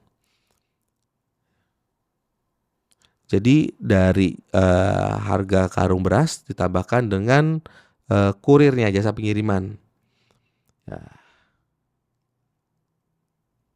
Nah, dari contoh-contoh kasus tersebut, jadi kita tahu ya, bagi para pedagang dalam negeri nantinya kita akan dipotong pajak, ya, akan dipungut PPh 22 oleh penyedia jasa e-commerce. Ya, tapi kita harus membatasi diri. Kalau memang omset kita di bawah 500, ya kita tetap harus menyampaikan. Kalau sudah di atas, ya udah. Ya, sudah di atas 4, yang perlu hati-hati seperti ini. Kalau ternyata omset kita sudah mencapai 4,8. Nah, yang menjadi pertanyaan adalah gini. Selama ini banyak pelaku e-commerce yang omsetnya sudah lebih dari 4,8 tapi tidak menjadi PKP. Pengusaha kena pajak atau mendaftarkan diri jadi ada PPN-nya nantinya. Jadi buat Bapak Ibu sekalian, ya waspada. Kalau kita di marketplace sudah tinggi ya transaksi kita, apakah kita bisa merubah data informasi kita dengan entitas lain atau tidak? Itu yang mungkin menjadi PR buat kita semua, atau buat kita tanya kepada pihak si penyedia jasa marketplace.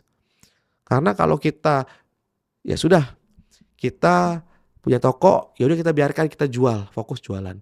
Lama-lama sudah lebih dari 4,8. Kemudian apa? petugas pajak bisa tahu. Ya karena tadi ada informasi yang harus wajib disampaikan dari penyedia e-commerce ke DJP. Berarti mereka punya data kalian. Berarti ketahuan omsetnya berapa. Ya, berarti harus PKP. PKP itu nggak main-main. Ya, kalau kita nggak komplain di PPN, bisnis kita bisa hancur. Ya,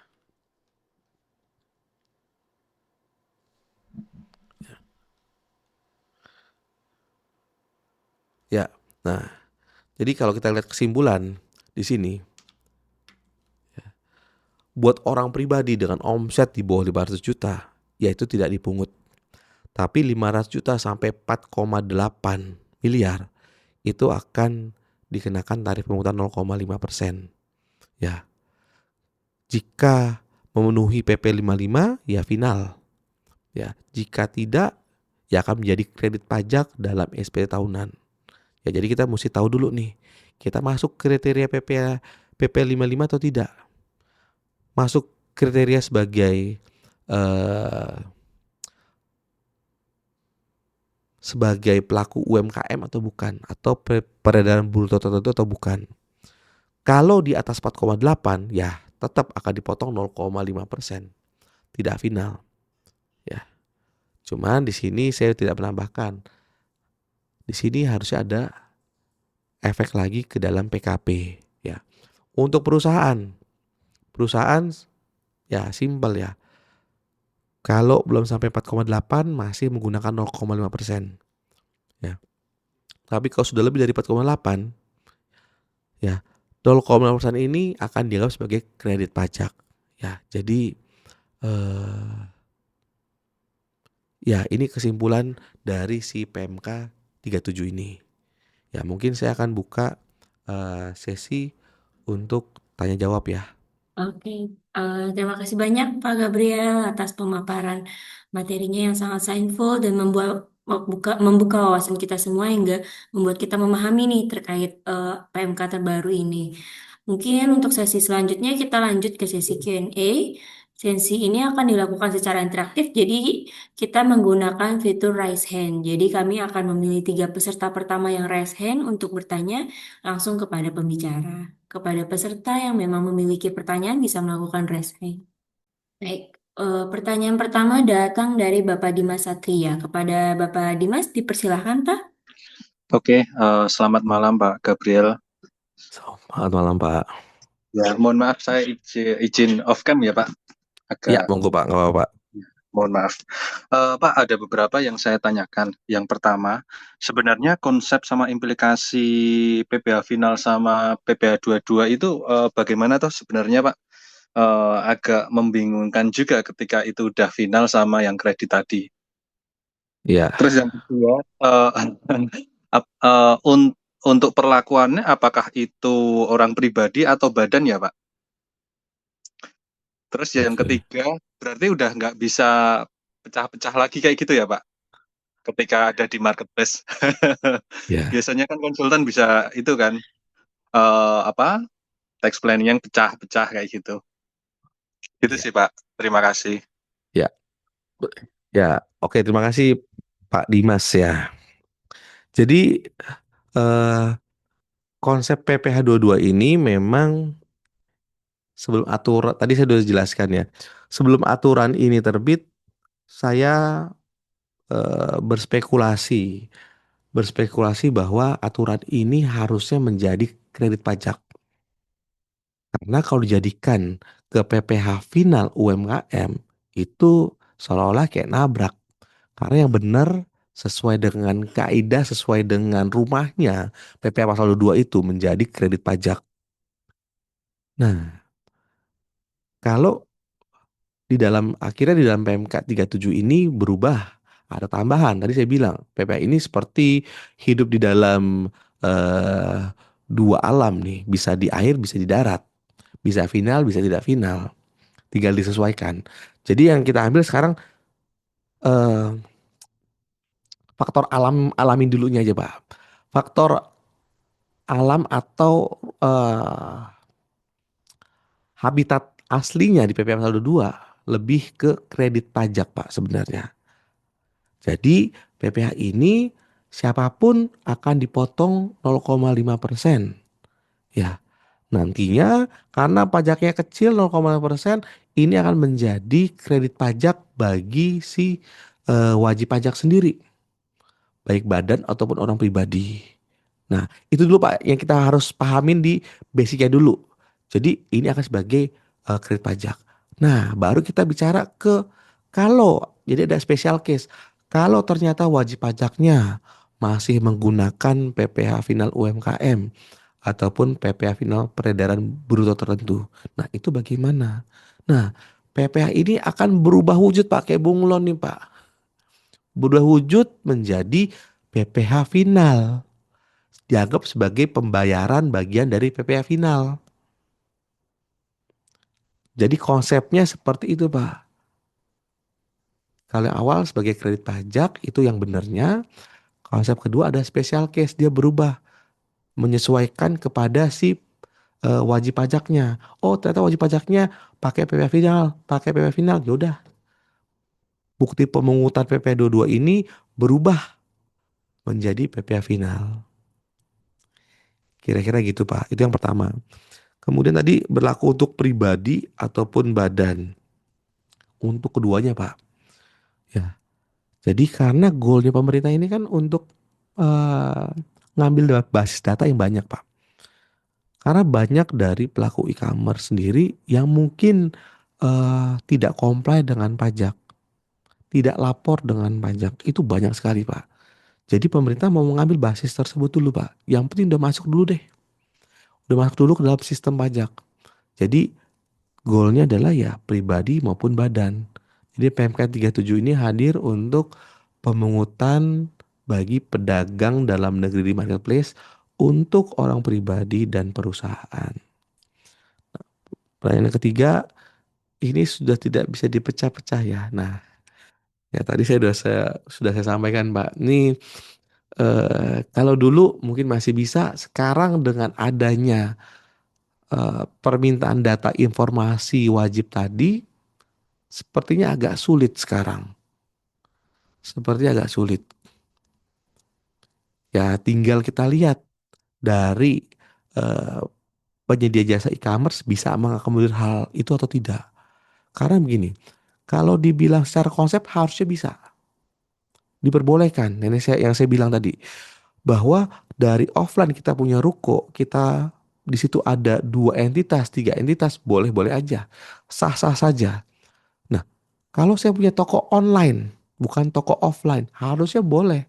Tapi ternyata sistem di penyelenggara e-commerce-nya yang tidak memungkinkan gitu loh. Kalau sistem di penyelenggara e-commerce-nya bisa mengakomodir, nah itu mungkin masih bisa. Jadi tinggal kita sebagai para pelaku atau pedagang di e-commerce mungkin bisa memberikan eh, masukan kepada si penyelenggara supaya bisa untuk menyediakan beberapa informasi, nggak hanya cuma satu, mungkin bisa satu atau dua, tiga gitu loh. Lebih dari satu supaya kita bisa eh, buat perencanaan pajak yang lebih baik lagi. Kira-kira seperti itu Pak Dimas. Oke, baik Pak Gabriel. Pak Gabriel, saya mau menanggapi yang pertama, mohon dikoreksi kalau salah Ya, ya. Berarti yang PPh final, misalnya itu PPh final itu 10 rupiah, terus PPh 22-nya itu 5 rupiah, berarti PPh 22 itu akan menjadi pembayaran PPh final sehingga kekurangannya 5 rupiah kayak gitu ya, betul Pak Pak. Gabriel? Betul. Oke, berarti udah enggak. Kecuali ketika PPh tidak memakai PPh final tapi pakai PPh 22 bisa dikreditkan kayak gitu ya. Bisa. Tapi konsepnya sama Pak. Konsepnya sama. Oke, oke. Baik, terima kasih Pak Gabriel. Sama-sama Pak. Baik, terima kasih Pak Dimas atas pertanyaan dan penjelasannya Pak Gabriel. Kita lanjut ke pertanyaan kedua dari Bapak atau Ibu Oki, dipersilahkan.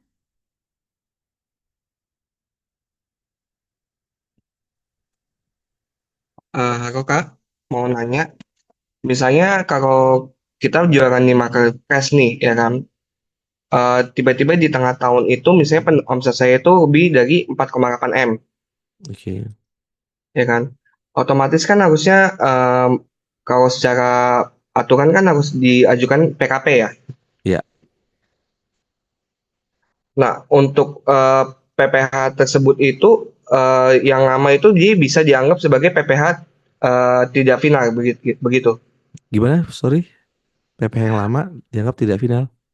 Iya, yang sudah dibayarkan misalnya saya jadi 4,8 M-nya itu di tengah-tengah bulan Agustus lah, ya kan? Oke. Udah dibayarkan udah dibayarkan itu PPH dua-duanya. Nah, di tengah-tengah itu tiba-tiba saya di atas 4,8 M itu kan saya wajib mengajukan untuk PKP-nya kan. Ya. Nah, pertanyaan yang saya tanya itu pertama untuk PPH dua-duanya itu bisa diperhitungkan dikreditkannya atau di awal tahunnya nanti. Oke. Yang kedua untuk PPN ya apakah itu ditagihkan mundur ke belakang atau dari masa saya PKP-nya. Udah Oke. itu aja Kak. Oke, makasih Pak Oki ya. Jadi tadi dibilang kalau di tengah-tengah tahun, contoh di bulan Agustus tadi ya, omset sudah melebihi dari 4,8 M. Nah, yang sudah dibayarkan PPh sebelumnya itu PPh final. Nah, selanjutnya akan seperti apa? Apakah PPh-nya berubah atau gimana gitu ya? Nah, jawabannya gini. Eh, kalau sudah lebih dari 4,8, jadi di konsep perpajakan itu harus menghabiskan 1 tahun buku terlebih dahulu. Jadi kalau di tahun tersebut kita memang diperbolehkan menggunakan PPh final UMKM atau di tahun sebelumnya omset kita masih di bawah 4,8, maka di tahun tersebut di tahun berikutnya contoh 2024 omset kita cuma 2 M. Tapi di tahun 2025 di bulan Agustus sudah 5 miliar. Ya berarti di 2025 kita memang diperbolehkan menggunakan PPh final UMKM 0,5%. Kalaupun sudah lebih, berarti selama setahun itu kita tetap akan menggunakan PPh final ya di tahun 2025 sepanjang tahunnya. Nah, itu satu kasus untuk PPh. Tapi bagaimana dengan PPN-nya? Apakah PKP-nya langsung di bulan berikutnya setelah PPh setelah omset sudah mencapai 4,8? Nah, sekarang aturan di PPN mengenai PKP itu memang ada yang ada peraturan terbaru ya di tahun 2023 bahwa eh, PKP sekarang eh, wajib pajak diberikan keleluasan waktu bahwa pengajuan PKP itu paling lambat adalah tahun berikutnya. Jadi kalau tadi contoh di bulan Agustus sudah mencapai di atas 4,8, let's say di atas 5 M lah, udah mencapai 5 miliar. Berarti wajib pajak diberikan waktu sampai dengan awal tahun 2026 untuk mengajukan PKP. Ya, kalau dulu di bulan Septembernya kita harus mengajukan sebulan berikutnya. Kalau sekarang diberikan waktu. Boleh nggak di bulan September, di bulan Oktober kita mengajukan PKP? Boleh. Jadi sejak saat kita mengajukan, disitulah kita sudah terutang dengan PPN. Sudah wajib mengeluarkan faktur pajak. Kira-kira seperti itu ya. Oke, terima kasih Kak. Ya, Oke, baik. Kita lanjut ke pertanyaan selanjutnya dari Pak Albert. Lalu pertanyaan terakhir kita ambil dari Pak Renaldo setelah ini. Kepada Pak Albert, dipersilahkan. Halo Pak, saya mau tanya, jadi itu kan sempat tadi di info kalau misalkan lebih dari 500 juta itu kita harus ngelampirin surat pernyataan gitu. iya, Nah, surat pernyataan ini kan didapatnya dari marketplace. Didapatnya dari pemerintah kalau nggak salah. Nah, iya, itu disubmit kalau nggak salah ke marketplace kan. iya. Pertanyaannya itu kalau disubmit ke marketplace, cara saya tahu itu udah disubmit juga ke pemerintah. Caranya gimana ya? Kan soalnya tadi kalau nggak salah ada statement di mana kayak kita sebagai pedagang kita harus pastiin nih kayak eh, kita udah omsetnya udah lebih dari 500 juta gitu. Oke. Nah, sama related ke yang 500 juta. Jadi misalkan kalau saya punya penghasilan lain, misalkan saya karyawan, terus penghasilannya ini tuh terhitung total dari karyawan atau dari dagang doang atau gimana gitu sih. Oke. Oh, sama terakhir, sorry. Ya, monggo. Sama yang untuk kalau nggak salah yang under 500 juta, saya kan harus lampirin pernyataan itu. Nah, itu berarti lampirinnya ke SPT ya harusnya atau gimana gitu. Oke. Oke, makasih Pak Albert. Jadi kalau dalam pertanyaan di sini, gimana cara mastiin surat pernyataan 500 juta ke marketplace? Jadi surat pernyataan ini ada di PMK 37 di lampiran ya. Itu ada. Kemudian eh, cara kita mastiin bahwa memang surat pernyataan tersebut sudah kita sampaikan ke marketplace bagaimana? Ya, tadi disebutkan penyampaiannya itu berbeda-beda setiap marketplace. Jadi ya kita nggak tahu. Kalaupun memang kita harus melakukan attach suatu file, ya mungkin kita bisa screenshot file tersebut bahwa sudah berhasil dilakukan eh, pemberitahuan surat pernyataan. Ya, karena kita juga nggak bisa mastiin sistem di dalam marketplace seperti apa. Jadi itu untuk eh, perlindungan diri kita juga. Takutnya kita tiba-tiba kita menyatakan bahwa omset kita masih di bawah 500, ternyata dipotong. Nah, kita harus punya buktinya kan. Ya, ya mungkin saja di dalam marketplace sistemnya belum stabil. Ya, jadi kita butuh preventif seperti itu ya, memastikan. Kemudian itu yang pertama ya. Jadi kemudian tadi Pak Albert juga menanyakan gimana caranya kita mengetahui marketplace mengasih data ke DJP. Kita nggak tahu. Itu sudah di dalam sistemnya DJP dengan si marketplace ya. Harusnya penyerahan data tersebut sudah secara otomatis apalagi sudah dilakukan dengan Cortex. Oke, pertanyaan kedua, kalau kita punya penghasilan lain mungkin sebagai karyawan ataupun hal yang lain. Nah, ini masuk ke dalam ranah SPT tahunan, SPT pribadi. Jadi dalam SPT pribadi itu ada beberapa jenis penghasilan. Kalau secara lengkap ada 6 penghasilan sebenarnya. Ada yang sebagai pegawai tetap dari pekerjaan, ada yang sebagai pekerjaan bebas, ataupun dari usaha, dari penghasilan final. Ya, dari contoh ini saya ngambil ada dari sebagai pekerjaan, dari sebagai karyawan, dan ada sebagai dari pengusaha. Ya, jadi 2 poin ini punya tarif yang atau punya kelompok yang beda dulu nih, dikelompokkan dulu nih.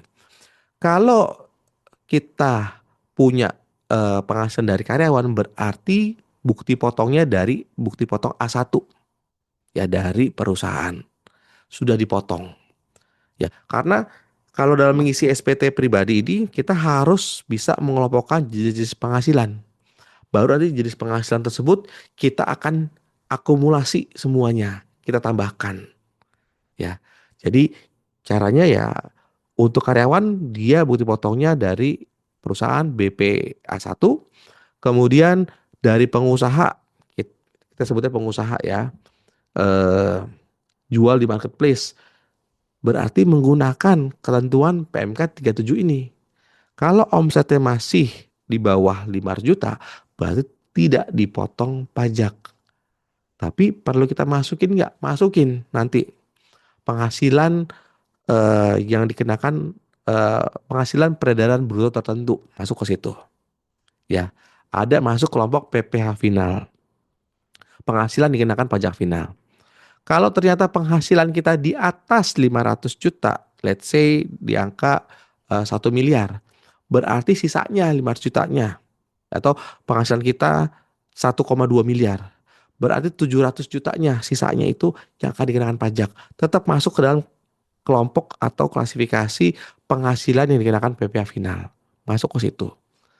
Nah, karena final berarti sudah tidak lagi diperhitungkan dalam pelaporan SPT pribadi. Cukup dilaporkan saja. Jadi yang akan diperhitungkan ulang adalah hanya dari penghasilan dari sebagai karyawan atau dari pekerjaan. Nah, jadi itu caranya untuk pertanyaan keduanya Pak Albert ya. Pertanyaan ketiganya, tadi kalau under 500 juta harus lampirin surat pernyataan ke SPT atau gimana? Tidak perlu. Ya, karena saat kita melampirkan peredaran buruh tertentu di penghasilan yang dikenakan PPh final, itu ada formulirnya, akan diketahui setiap bulannya. Ya, jadi ada formulir rekapan setiap bulannya, setiap penghasilan dari Januari sampai Desember itu akan terdeklar di situ. Jadi tidak perlu lagi melampirkan surat pernyataan. Oke, makasih Pak. Oh, sama Ya, sorry Pak terakhir. Jadi kan peraturan ini tuh baru rilis kemarin tuh di Juni, terus kayak kita baru tahu mungkin di Juli. Terus mungkin sampai sekarang belum ada tuh fitur kayak dari marketplace buat upload pernyataan yang kalau misalkan omset kita di atas 500 juta. Eh, Kalau misalkan case-nya kayak gitu, terus kita baru upload di Agustus, ya jadi jadi nggak masalah juga kan? Soalnya kan itu jadi tindakan preventif atau gimana? nggak, oke. Itu. Jadi disebutkan di awal tadi bahwa memang diundangkan di bulan Juli, 14 Juli. Cuman memang saat ini belum ada e-commerce yang ditunjuk oleh pemerintah secara resmi. Poinnya di situ. Kenapa? Karena butuh penunjukan dulu oleh DJP. Nanti melalui perizinan ataupun keputusannya. Jadi harus ada penunjukan dulu, baru dari penunjukan tersebut berlaku 1 bulan berikutnya sudah mulai berlaku pemungutan maupun penyerahan informasi wajib ataupun tambahan tadi. Jadi kita nunggu dulu nih. Sudah ada pengumumannya siapa aja, si pihak lainnya, si e-commerce-nya baru kita siapkan. I see. Oke. Kasih Pak. Itu aja sih.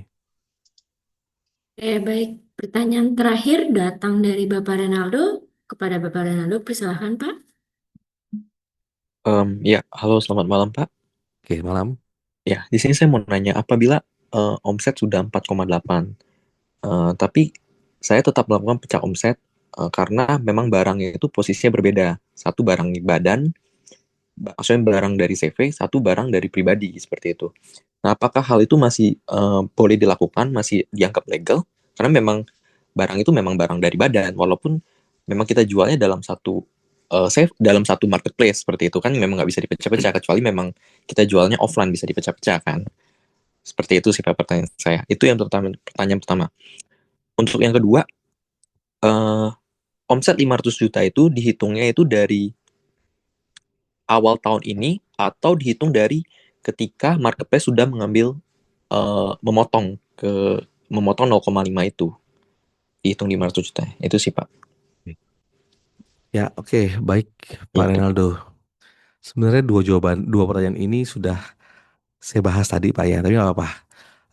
Untuk omset sudah di atas 4,8 tapi ada barang CV dan ada barang pribadi, makanya di awal dan di akhir saya jelaskan bahwa secara toko offline diperbolehkan, toko online pun harusnya untuk menjunjung rasa keadilan harusnya juga sama perlakuannya, juga boleh. Tapi yang disayangkan adalah secara konsep diperbolehkan tetapi secara sistem yang dijalankan, sistem yang berlaku di lapangan ternyata tidak mengakomodir. Nah, ini yang baik lagi harus menjadi catatan bagi para pelaku e-commerce. Kalau ngeliat dari PMK 37 seolah-olah satu toko online ya satu entitas.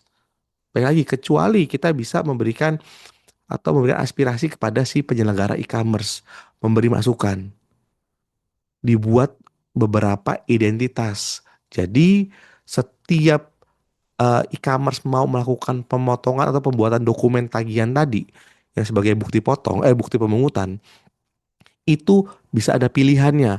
Ini bisa ke identitas A, yang satu bisa ke identitas B. Nah, itu mungkin bisa jadi masukan bagi kita sebagai pengguna pengguna di e-commerce kepada si penyedia. Tapi kalau secara sistem tidak bisa, ya mau nggak mau pihak e-commerce akan menerbitkan bukti pemungutan menggunakan NPWP ataupun NIK yang terdaftar. Berarti cuma satu pilihannya, mau CV atau pribadi. Nah, itu yang pertama. Kalau yang kedua, omset 500 juta dihitung dari mana? Nah, tadi saya juga sempat sampaikan bahwa karena perhitungan PPh ini mengacunya kepada 1 tahun buku, harusnya ini dihitung sejak awal tahun. Jadi bukan ketika marketplace itu sudah diwajibkan untuk memungut. Jadi kalau saat ini kita sudah di atas 500 juta, maka saat marketplace sudah diwajibkan untuk memungut, ya kita buat surat pernyataan sudah di atas 500 juta. Disitulah kita akan dipungut. Berarti apa? Berarti pemerintah mengejar nih para pelaku e-commerce yang tadinya mau menghindar pajak, ya jadi tidak bisa. Kecuali saat kita di e-commerce, sebelum marketplace ditunjuk, kita sudah lepas. Kita sudah transaksi tidak menggunakan marketplace. Berarti pemerintah tidak mendapatkan data dari si pelaku marketplace tadi. Kita pindah tempat. Kita nggak jual lagi di situ. Berarti kita nggak dipotong. Data kita nggak masuk ke dalam basis data pajak. Kira-kira seperti itu, Pak. Oke, terima kasih Pak. Oke, baik. Terima kasih kepada para peserta webinar kali ini atas pertanyaan-pertanyaannya dan juga penjelasan dari Bapak Gabriel untuk menjawab terkait concern-concern dari pelaku-pelaku e-commerce saat ini ya Pak ya. Untuk sampai saat ini mungkin kita sudah sampai di penghujung acara. Sebelum saya akhiri webinar hari ini, izinkan saya memperkenalkan sedikit entitas yang luar biasa di balik acara webinar kali ini. Yang pertama yakni GCK Consulting, merupakan perusahaan konsultan profesional yang telah menangani berbagai klien di berbagai macam industri. Jadi untuk GCK Consulting itu juga dikenal sebagai kredibilitasnya serta pengalaman di bidang perpajakan dan pembukuan selama 9 tahun terakhir. Begitupun ada entitas satu lagi yaitu pakarpajak.id, yaitu platform edukasi dan layanan pajak yang dibangun oleh Bapak Gabriel itu sendiri untuk memberikan literasi pajak dan pendampingan terkait perpajakan ataupun concern-concern dari wajib pajak. Baiklah Bapak Ibu sekalian, kita telah sampai di penghujung acara. Terima kasih atas partisipasi Bapak Ibu untuk dalam webinar kali ini. Terutama saya ingin mengucapkan sekali lagi terima kasih kepada Bapak Gabriel atas waktu serta penjelasannya dan ilmu terkait update perpajakan pada hari ini. Semoga apa yang disampaikan dapat bermanfaat dan memberikan pemahaman yang lebih dalam mengenai perubahan-perubahan dalam dunia perpajakan. Pantau terus media sosial Pakar Pajak untuk update acara maupun edukasi pajak lainnya. Saya Denia selaku moderator mohon pamit. Sampai jumpa di webinar selanjutnya. Terima kasih Pak Gabriel. Terima kasih, Pak. Terima kasih. Oke, terima kasih juga semua.